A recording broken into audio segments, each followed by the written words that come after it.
Hey hello everyone, welcome to a new video.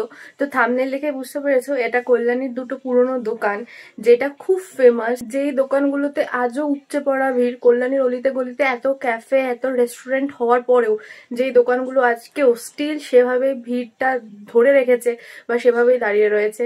তো এই দুটো দোকানের সন্ধানই আজকে তোমাদের সাথে শেয়ার করব। তার আগে আজকে সারাদিন কি কি করছি চলো সেটাও শেয়ার করি। আজকে রবিবার আর এখন বাজে সকাল 7টা। তো আমি এখন যাব পড়াতে, কারণ বাচ্চাগুলোর এক্সাম চলছে, তাই এক্সট্রা পড়িয়ে দিচ্ছি। তো চলো যাই পড়াতে। আর কোথায় কোথায় পড়াতে যাচ্ছি তোমাদের সাথে ছোট ছোট করে শেয়ার করে দেবো। আর তারপরে তো বিকেলবেলা যাচ্ছি ওখানে। তো চলো ভিডিওটা শেষ পর্যন্ত দেখতে থাকো। তো এখন আমি বেরিয়ে পড়েছি, বাট যাবো গাড়ি নিয়ে। তবে তার আগে একটা গিফট কিনতে যাব, কারণ চিলড্রেন্স ডের দিন দুটো বাচ্চা পড়েনি, এই দুটো বাচ্চাই।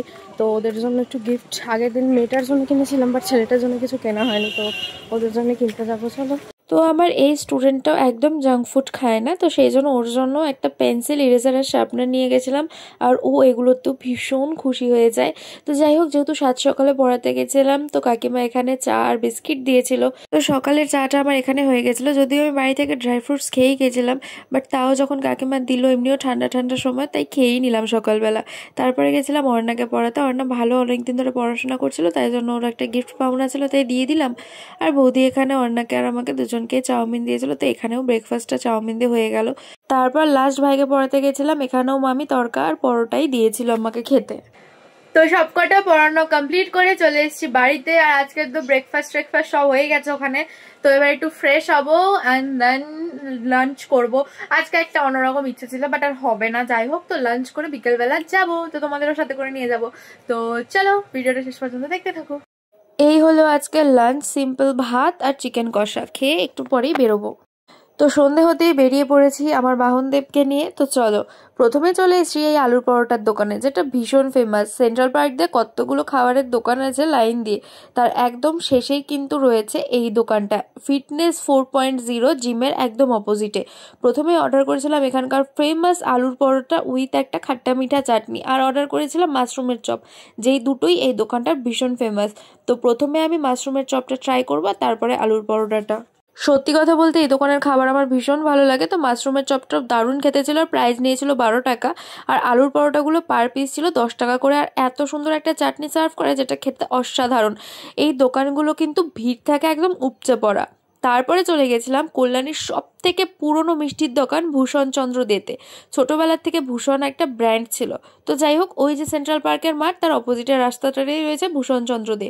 এখানে যেরকম ভ্যারাইটি অফ মিষ্টি পাওয়া যায়, শুধু কিন্তু এরা মিষ্টিতেই থেমে থাকেনি, এখানে কিন্তু নানান ধরনের স্ন্যাক্সও পাওয়া যায়। সিঙ্গারা, আলুর চপ, সিঙ্গারার মধ্যে আবার চাউমিনের পুর ভরা, খাস্তা কচুরি, পিৎজা, ধোসা থেকে শুরু করে ধোকলা A to Z। তো এখানে একটা 50 টাকার মশালা ধোসা অর্ডার দিয়ে দিয়েছি। ভাবতে পারছো, 50 টাকায় মশালা ধোসা।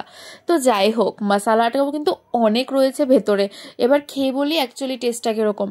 সত্যি কথা বলতে দোকান যত পুরনো, খাবারের টেস্ট কিন্তু তত বেশি। ঠিক সেরকমই এই 50 টাকার ধোসাটা খেলে মুখে লেগে থাকবে কিন্তু বললাম। আর তারপরে এখান থেকে নিয়ে নিয়েছিলাম আলুর চপ। দেখতে পাচ্ছ আলুর চপের সাইজটা, দাম কত জানো? মাত্র 8 টাকা পার পিস। আর ভেতরে দেখো ভরে ভরে আলুর পুর রয়েছে। তো চলো এবার এটা খেয়ে বলি। সত্যি কথা বলতে চাটনি দিয়ে খেতে কিন্তু দারুণ লাগছিল। আর একটা অবিশ্বাস্যকর জিনিস কি জানো? ভূষণ চন্দ্র দেতে এখনো পর্যন্ত 10 টাকা আইসক্রিম পাওয়া যায়। এই যে আমি ভ্যানিলা আইসক্রিমটা নিয়েছি, এটা কিন্তু মাত্র 10 টাকা নিয়েছে। যেখানে বড় বড় আইসক্রিম পার্লারগুলো এখনো 50 টাকায় এক স্কুপ আইসক্রিম দেয়। তো এখান থেকে 10 টাকার আইসক্রিম খাওয়ার পর খেয়ে নিয়েছিলাম 6 টাকার লাড্ডু। ভাবতে পারছো, এত বড় দোকানে এখনো 6 টাকার লাড্ডু, আর লাড্ডুটা সত্যিই খেতে অসাধারণ ছিল। আমার তো বেস্ট লেগেছে। হ্যালো এভরিওয়ান, তো আমি আছি এখন কল্যাণী সেন্ট্রাল পার্কে। তো ভাবলাম এই ভিডিওটার সাথে আরেকটা ভিডিও অ্যাড করে দিই, দুদিনের ভিডিও একসাথে দিয়ে দিই, কারণ সোয়ারমানিয়ার দোকানে। তো চলো সেখানে যাই, আর সোয়ারমা ওখান থেকে অর্ডার করবো। তো সবটা তোমাদের সাথে শেয়ার করি, চলো। নেক্সট ডে আমি চলে এসেছিলাম সোয়ারমানিয়াতে। তো ভাবলাম কেননা আগের দিনের ভিডিওটার সাথে অ্যাড করে দিই, তাহলে তোমাদের কল্যাণী সেন্ট্রাল পার্কের অনেকগুলো দোকানই একসাথে দেখানো হয়ে যাবে। তো সোয়ারমানিয়াতে কিন্তু বার্গার, সোয়ারমা থেকে শুরু করে ওয়াফেল 3 রকমের জিনিসই পাওয়া যায়। কল্যাণী সেন্ট্রাল পার্কের মাঠের একদম অপোজিটে 3টি দোকানই কিন্তু তোমরা আশেপাশের মধ্যেই পাবে। দেখো এখানে সোয়ারমানিয়ার চিকেনগুলোকে কি সুন্দরভাবে একদম ওপেনলি রাখা হয়েছে, আর এখানে ওপেনলি সবকিছু বানানো হচ্ছে। আর দেখো মেনু কার্ডটা তোমরা একটু পজ করে দেখে নিও, এখানে কিন্তু রিজনেবল প্রাইসে বেশ ভালো ভালো জিনিস পাওয়া যাচ্ছে। আমি এখানে একটা নর্মাল ক্লাসিক শর্মা অর্ডার করেছি, যেটার প্রাইস অনলি 100 রুপিস আর হিউজ সাইজ রয়েছে। আর সত্যি কথা বলতে খাওয়ার পরে কিন্তু আমার অসাধারণ লেগেছে। তো চলো খাওয়া দাওয়া করে এবার বাড়ি যাই, দেন ভিডিওটা এন্ড করবো। তো দেখলেই তোমরা আজকের পুরো ভিডিওটা, তো কেমন লাগলো ভিডিওটা অবশ্যই কমেন্ট করে জানিও। আর কিছুটা ভিডিও আগের দিনের করা, কিছুটা ভিডিও আজকের করা, তো দেখে তোমরা বুঝতেই পেরেছো।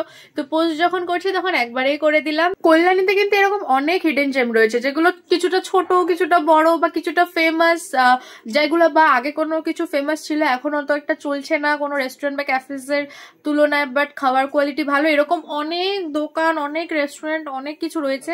তোমরা যদি এই ভিডিওটা পছন্দ করো তো অবশ্যই আমি পরে আবার কল্যাণীর এরকম ছোট ছোট দোকানগুলো তোমাদের সাথে শেয়ার করব।